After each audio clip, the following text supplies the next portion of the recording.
დილამშვიდობის მოგესალმებით, მე ნოდარ სირბილაძე ვარ, რადიო კომერსანტის თემა იწყებს თქვენთვის მუშაობას, ამ დროიდან დაახლოებით 3 საათამდე სწორედ მე ვიქნები თქვენთან ერთად, ბევრი ძალიან საინტერესო, მნიშვნელოვანი და აქტუალური თემით, გასული დღეების განმავლობაში დღესასწაული იყო ბუნებრივია, დასვენების პერიოდი იყო და სწორედ დღეიდან მოკლედ კვლავ საქმიანად გავაგრძელებთ თქვენთან მუშაობას. აი დღესასწაულზე საუბრობდით, კიდევ ერთხელ ჩვენი ეთერის საშუალებით მოგილოცავთ აღდგომის ბრწყინვალე დღესასწაულს და ეთერს დავიწყებთ ტრადიციული რუბრიკით კონკურენცია და მომხმარების უფლებების დაცვა და როდესაც დღესასწაულებზე ვსაუბრობთ, განსაკუთრებით მნიშვნელოვანია ვიცოდეთ ჩვენი უფლებები ამ დღეების განმავლობაში, იმიტომ რომ ხშირია ფასდაკლებები დღესასწაულებთან დაკავშირებით, გარდა ამისა დღესასწაულები გამოირჩევა ასევე იმით, რომ ზოგადად მომხმარებლები უფრო მეტად აქტიურები ხდებიან შესყიდვის მიმართულებით, როგორც ფიზიკურ ადგილებში, ისე ონლაინ სივრცეებში და შესაბამისად აი ამ პერიოდის განმავლობაში წინა პლანზე კვლავ მოდის ხოლმე მომხმარებელთა უფლებები და სწორედ აი ამ თემებს გავშლით ჩვენ სტუმართან ერთად ჯეგასაერტ ქეთევან ჭუმბურიძე კონკურენციის და მომხმარებლის უფლებების დაცვის სააგენტოს წარმომადგენელი არის ჩვენ გადაცემის სტუმარი. ქეთევან მოგესალმებით, მადლობა პირველ რიგში რომ ხართ ჩვენთან ერთად. დღესასწაულებზე საუბრობთ და მოდი დავიწყოთ სადღესასწაულო ფასდაკლებებით. ეს ფასდაკლებებზე ჩვენ ბევრი გვისაუბრიათ და ეს თემა განსაკუთრებით აქტუალური დღესასწაულების პერიოდშია. როგორ გავარჩიოთ რეალური ფასდაკლებები, ეგრეთ წოდებული მარკეტინგული ხრიკებისგან? მოგესალმებით პირველ რიგში. სადღესასწაულო პერიოდი ყველასთვის ძალიან საყვარელი პერიოდია, პირადად ჩემთვისაც საუკეთესო საშოპინგო პერიოდი, იმიტომ რომ სულ ფასდაკლებები, სასურველი ნივთების შეძენა შეგვიძლია ძალიან კარგ ფასად, მაგრამ რეალურად ხშირ შემთხვევაში ეს არის წინასწარ დადგმული ფსიქოლოგიური თამაში. და აქ ძალიან მნიშვნელოვანია, როგორ გაარჩიოს მომხმარებელმა, რომელია რეალური ფასდაკლება და რომელი უკვე ფასისმიერი манипуляცია. ამის გარჩევა ნამდვილად არ არის რთული, როდესაც აგენტოს შემოდის განაცხადი, აგენტოსაც სჭირდება შესაბამისი მოკვლევის განხორციელება, რათა დაადგინოს ეს ნამდვილად არის თუ არა არაკეთილსინდისიერი საქმიანობა, თუმცა მაინც არსებობს გარკვეული ინდიკატორები, რაც მომხმარებლებს მისცემს იმის საშუალებას წინასწარ პრევენციულად დაიცვას თავი და გაარჩიოს ვინ არის კეთილსინდისიერი მოვაჭრე და ვინ უკვე თამაშობს მის ემოციებზე, მომხმარებლის ემოციებზე, რათა მიიღოს მაქსიმალური სარგებელი. პირველი უმნიშვნელოვანესი ინდიკატორი არის ის, რომ შევამოწმოთ მოვაჭრე არის თუ არა კანონშესაბამისი, ან მისი ზოგადი სავაჭრო პოლიტიკა რამდენად შეესაბამება კანონს. რაც ნიშნავს იმას, რომ უნდა შევამოწმოთ სავაჭრო პლატფორმაზე არის თუ არა განთავსებული წესები და პირობები. გაცვლა აქ იგულისხმება მომხმარებლის უფლებების დაცვის საშუალებები, როგორც არის საქონლის გაცვლა, დაბრუნების წესები, ასევე მოვაჭრის შესახებ ინფორმაცია, ნივთის შესახებ ინფორმაცია და ეს ყველაფერი რამდენად აქვს ორგანიზებული და თვალსაჩინოდ განთავსებული მომხმარებლისთვის. ამის შემდგომ უკვე რაც ამ ეტაპს გავივლით, უნდა შევამოწმოთ ვინაიდან ფასისმიერ манипуляციებს უკავშირდება ეს ფასდაკლებები ყოველთვის, რამდენად იცავს მოვაჭრე ფასის მითითების სტანდარტს. ამ შემთხვევაში მინდა შევეხო სააგენტოს მიერ დადგენილ ძალიან მნიშვნელოვან სტანდარტს, ეს არის 3 ფასის მითითების სტანდარტი, რაც ნიშნავს იმას, რომ მოვაჭრე ფასდაკლებების პერიოდში ვალდებულია განათავსოს 3 ფასი. რა შეიძლება იყოს ეს 3 ფასი? პირველი, რა თქმა უნდა, უშუალოდ ფასდაკლებული ფასი, რა ფასადაც მოვაჭრე გვთავაზობს იმ ნივთს თუ პროდუქტს. მეორე უკვე არის თავდაპირველი რეფერენცირებული ფასი, საიდანაც ხდება ჩამოფასება და მესამე ყველაზე მნიშვნელოვანი, რაც ამ შემთხვევაში გვიცავს რეალურად, არის ფასი, რომელიც პროდუქტს ჰქონდა ბოლო 30 დღის განმავლობაში და ეს ფასი ყველაზე დაბალი ფასი, რაც ამ პერიოდში პროდუქტს ჰქონდა 30 დღის განმავლობაში. ეს რეალურად ნიშნავს იმას, რომ ჩვენ გავიგოთ და მოგვეცეს შესაძლებლობა ფასდაკლებული ფასი საიდან ჩამოფასდა.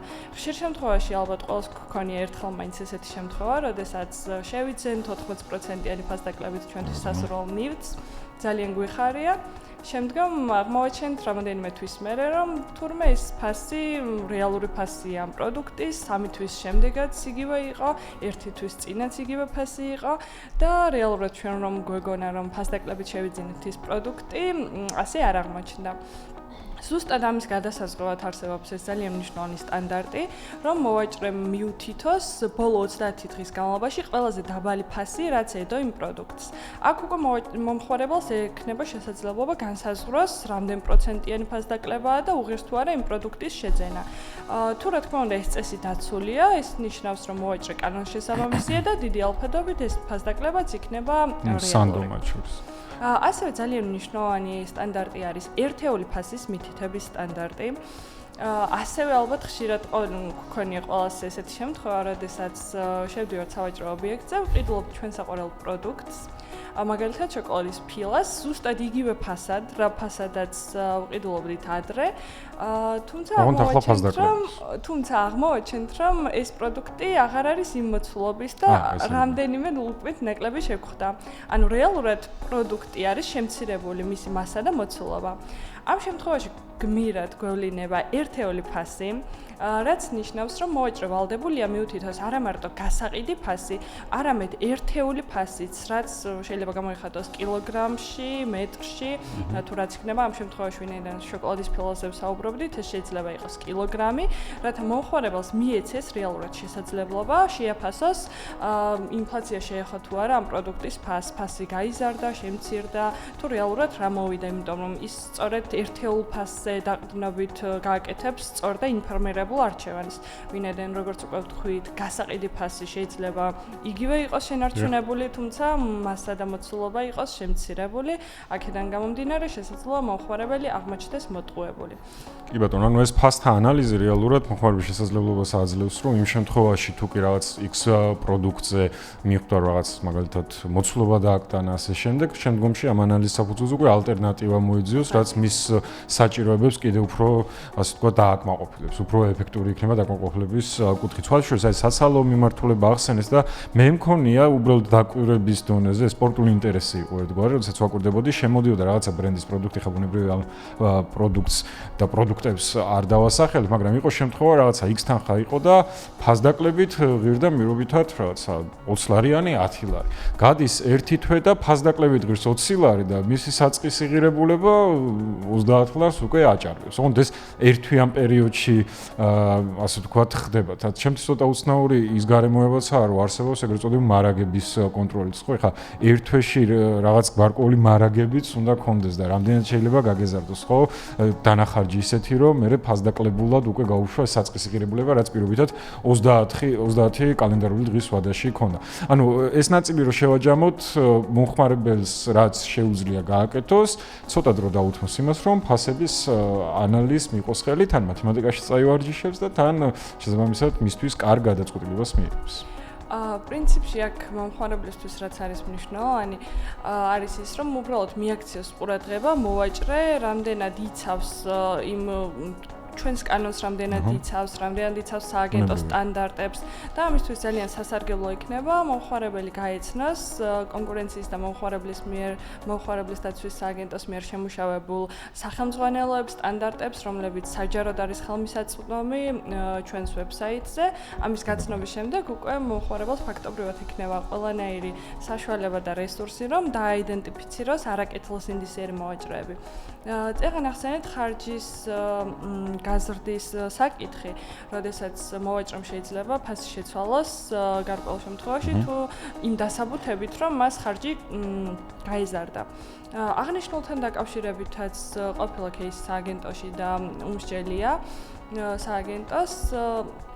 ამ შემთხვევაში ძალიან მნიშვნელოვანი არის ის, რომ ყველა მომხმარებელმა იცოდეს მისი უფლებები და იცოდეს, რომ რეალურად ესეთ შემთხვევაში, როდესაც მე შემითანხმდა რაღაც კონკრეტულ ფასზე და მე ის ამას ცვლის, ნებისმიერი რისკი არის ბიზნესის ამ შემთხვევაში და არა მომხმარებლის. მომხმარებლის ტვირთად არ უნდა იქცეს და მომხმარებელზე არ უნდა გადაიაროს იმან, რომ რაღაც ბიზნეს საკითხებში მოხდა ისეთი გარღვევა, რომელიც გამოიწვია ხარჯის გაზრდა თუ ნებისმიერი ნებისმიერი რამ, რამაც შეიძლება უარყოფითად იმოქმედოს ფასზე. კი ბატონო. კიდევ ერთი თემა, რასაც უნდა შევეხოთ, ხა დღესასწაულებზე ვსაუბრობთ გაზრდილ მოთხოვნაზე, ონლაინ შეკვეთებისზეც იზრდება ხოლმე ამ შემთხვევაში მნიშვნელოვნად მოთხოვნა და სამწუხაროდ აი ამ დროს ხშირად არის სხვადასხვა მიზეზით, მათ შორის ბიზნეს სექტორიც ასახავს სხვადასხვა მიზეზებს, დაგვიანებები, მაგალითად რაღაც აი კონკრეტული X პროდუქტი ონლაინ შეუკვეთე, მომივიდა შეტყობინება რომ რაღაცა X ვადაში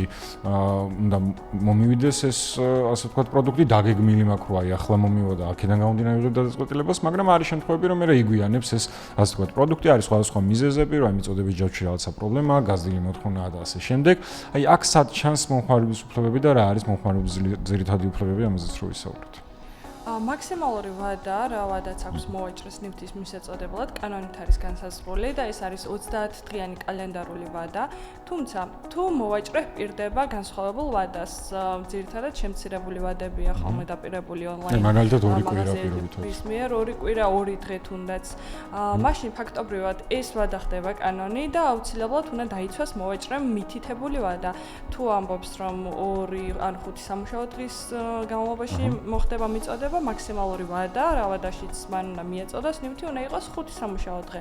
ბუნებრივია. თუმცა გარკვეულ შემთხვევაში, რა თქმა უნდა, ხდება, როდესაც შეიძლება გადაიტვირთოს ძალიან ბევრი შეკვეთა, ჰქონდეს ბიზნეს და ვერ მოახერხოს იმ კონკრეტულ 5 სამუშაო დღეში ჩატევა და მომხმარებლისთვის მიწოდება პროდუქტის. ამ შემთხვევაში მოვაჭრეს აქვს უფლება, რომ აიღოს გონივრული დამატებითი ვადა მომხმარებელთან შეთანხმებით, რა თქმა უნდა, და ამ ვადაში მიეწოდოს მან ნივთი. თუ რა თქმა უნდა, ამ ვადაშიც ვერ ახერხებს ნივთის მიწოდებას, ეს უკვე დარღვევაა, ის პირნათლად ვეღარ ასრულებს მის ვალდებულებას, ამ შემთხვევაში მომხმარებელმა უნდა მოგმართოს საჩივრით და რის შესაბამისადაც ჩვენ დავიცავთ უკვე მის უფლებას. აქ მინდა ძალიან მნიშვნელოვანი გადაწყვეტილება ვახსენო, რომელიც სააგენტომ მიიღო ერთ-ერთ ონლაინ მაღაზიასთან დაკავშირებით.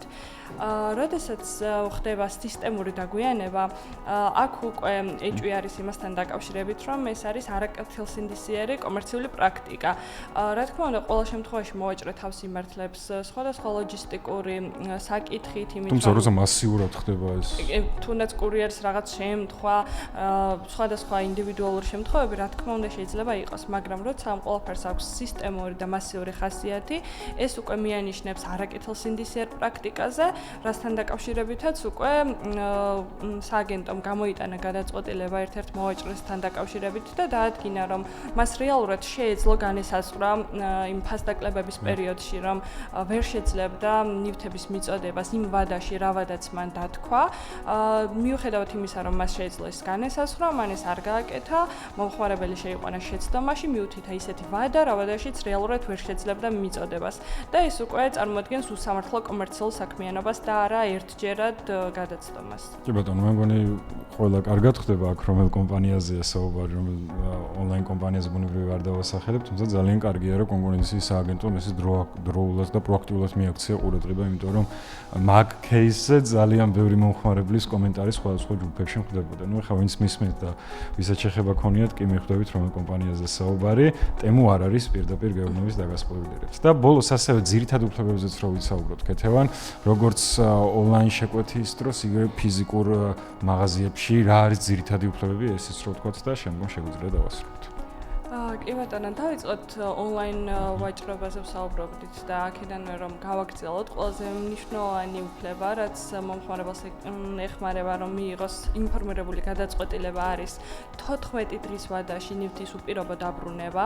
ამ ვადაში მომხმარებელს შეუძლია შეამოწმოს ნივთი, გატესტოს, დაადგინოს მისი ფუნქციონალები და თუ არ აღმოჩნდა ის შესაბამისი და უბრალოდ მას არ მოსწონს, დააბრუნოს. რა თქმა უნდა, აქ არ იგულისხმება ნივთის გამოყენება.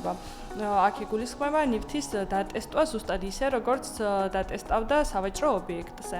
ეს უფლება მომხმარებელს აქვს ონლაინ ვაჭრობისას 14 დღის განმავლობაში შეუძლია დააფიქსიროს მოთხოვნა ამასთან დაკავშირებით და ეს არის აბსოლუტურად უპირობო. მომხმარებელს არ სჭირდება დაასაბუთოს მიზეზი თუ რატომ აბრუნებს ამ ნივთს.